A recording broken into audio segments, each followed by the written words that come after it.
What's good with the YouTube? Y'all already know Big Flacco with a convict's perspective, and I'm gonna smash, dead, slide on through with a little bit of energy.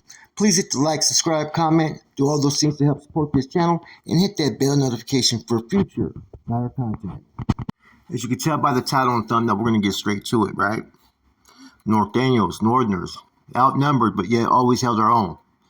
Now, I was watching the video right now. It's a little short, and it was in Utah State Prison, right? And it was Ace Daniels, they're downstairs doing pot time. They pop the door open. The one homeboy comes out and faces basically Ace Daniels, man. The Ace Daniels start running up the stairs, right? This dude just starts handling his business. You know, he's ready for it. He's pumped up. He's a soldado. That's the type of mentality that we had to have in the prison system, was that regardless of odds, we knew we were going to be outnumbered. We knew the Sudanos were basically the bigger force, you know, a force to be reckoned with, a very, very fucking powerful force, man. And I always have said that the Sudanos could not fault that they always had the numbers. It wasn't their fault, you know. But at the end of the day, you know, we were still able to hold our own in a lot of different locations. There were some prisons where we couldn't make it. You know, they put us out there in the yard. Next thing you know, we're getting chopped up. But for a long time, right, the whole fucking motivating purpose as far as being a North Daniel soldado in those yards, right, being frontline, was you took pride going against an opposition that you felt worthy, that had the numbers, you know, that you had to maybe get into a melee and you're taking on 3-4 dudes at once. That was the norm. If you were North Daniel and you did time in the 80s, the 90s, even early 2000s, and you did any amount of time, you were eventually going to be put in a situation where your fucking nuts were going to be tested. You were eventually going to be put in some situations that were lightweight scary, man. You know, trust me on that, man. I had that kind of experience myself, man, where I was like the only northerner on the yard, and it's fucking nerve wracking, man. Your fucking stomach's all in a fucking knot. Your hands start to get clammy, your ass gets sweaty, you start to have bellows because you don't know what's going to happen. Anything can happen at any moment. And you got people looking at you. All eyes are on you. What's going to happen next?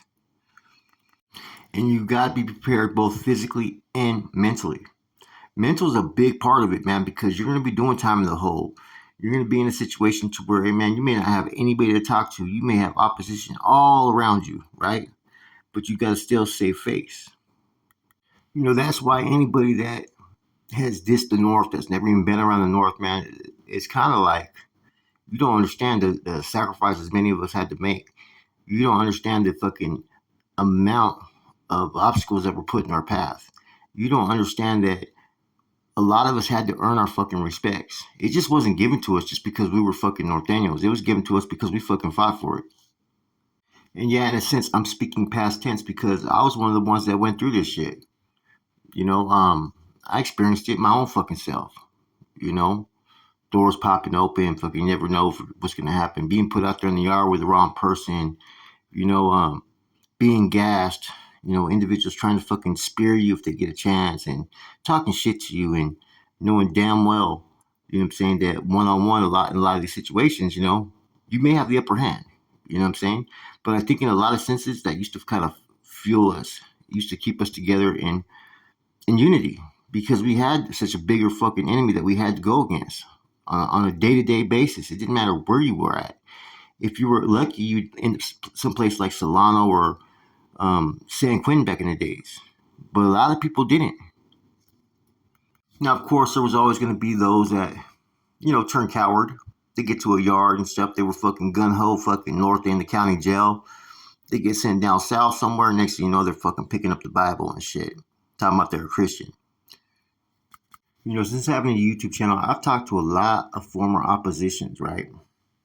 And they've all told me the same thing. He goes, they couldn't help but respect us because here we are going up to a yard where we're maybe 15, 18 deep. And they outnumber us by a couple hundred. Yet we're still going to hold our own. We're not going to let them dictate anything. And if there's a problem, let's do this. Let's go. You know, and we had to, you know, enforce a lot of certain procedures and security around us just to be able to maintain any type of resistance in these yards. There was some yards where all the Southsiders had to do was fucking snap their fingers and say, "Hey, everybody go," and we're fucking removed off the yard, just like that. And that's what the struggle is all about for us, man. To secure, educate, and establish on a daily basis, and facing those obstacles that were trying to impede us from reaching those goals.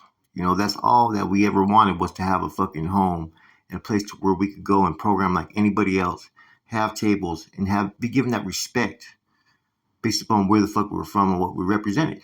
And that's one thing, like I said, that a lot of us used to push hard, man. We're gonna get our respect. We're gonna get what we have coming. We're gonna be treated equal.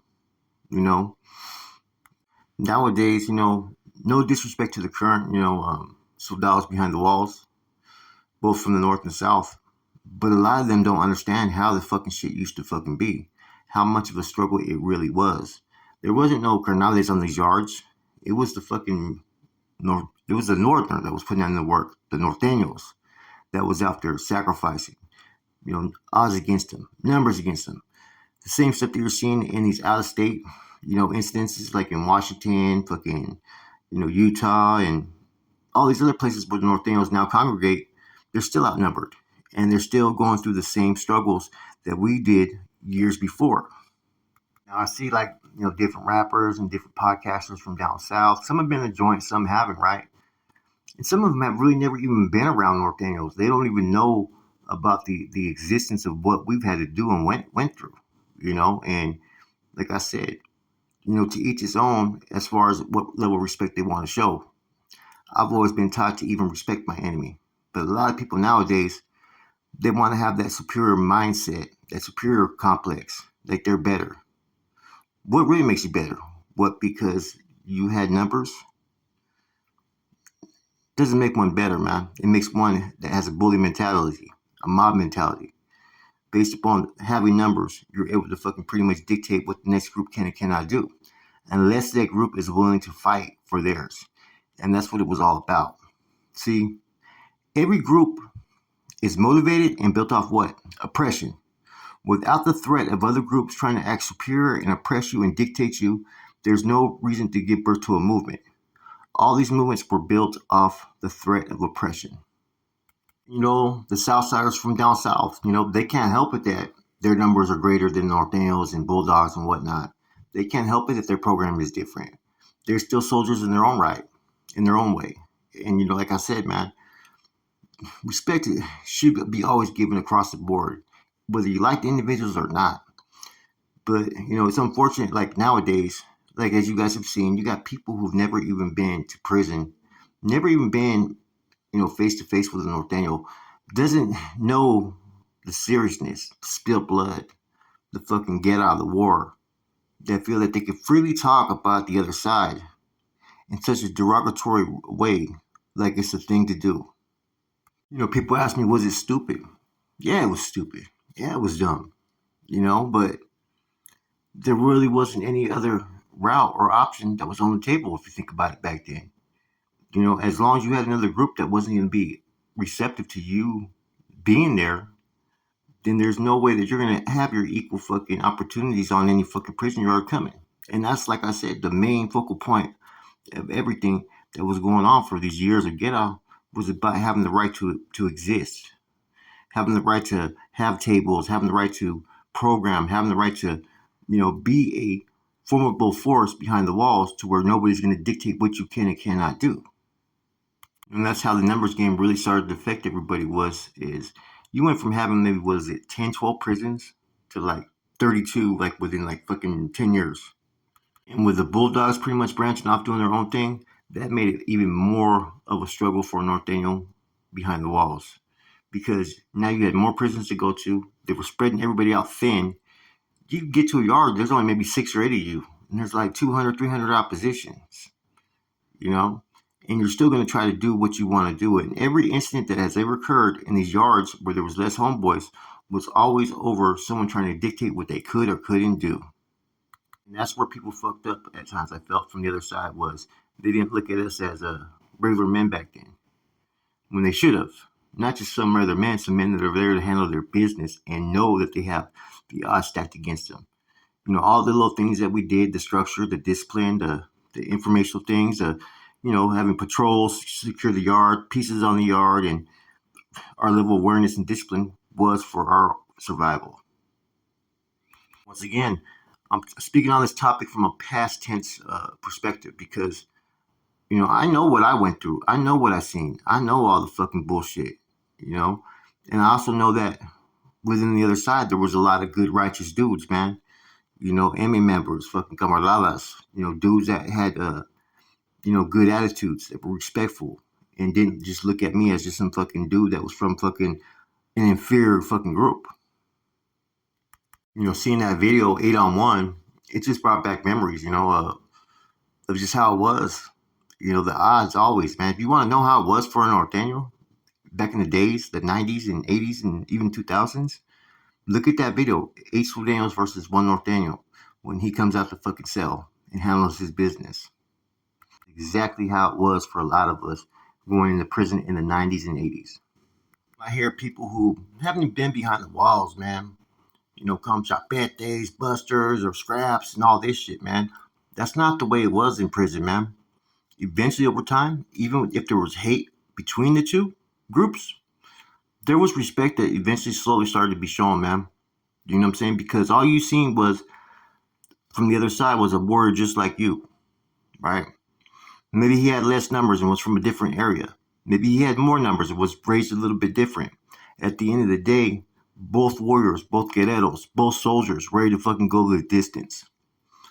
Anyways, I came across these videos, 8-on-1, and I just thought, man, that's how it was at times, man. I think over time, though, even the foe, the opposition, the enemy, they had no choice but to look at us in a different limelight if they ever were with us, because we did what we had to do on a day-to-day basis, and we did it without getting out of character, without getting disrespectful. We conducted ourselves still professional, but we're ready to go to war at any fucking given moment, man. Anyways, with all this said, man, I hope you guys enjoyed it. Respects to all. Flacco from a convict's perspective. I'm gone.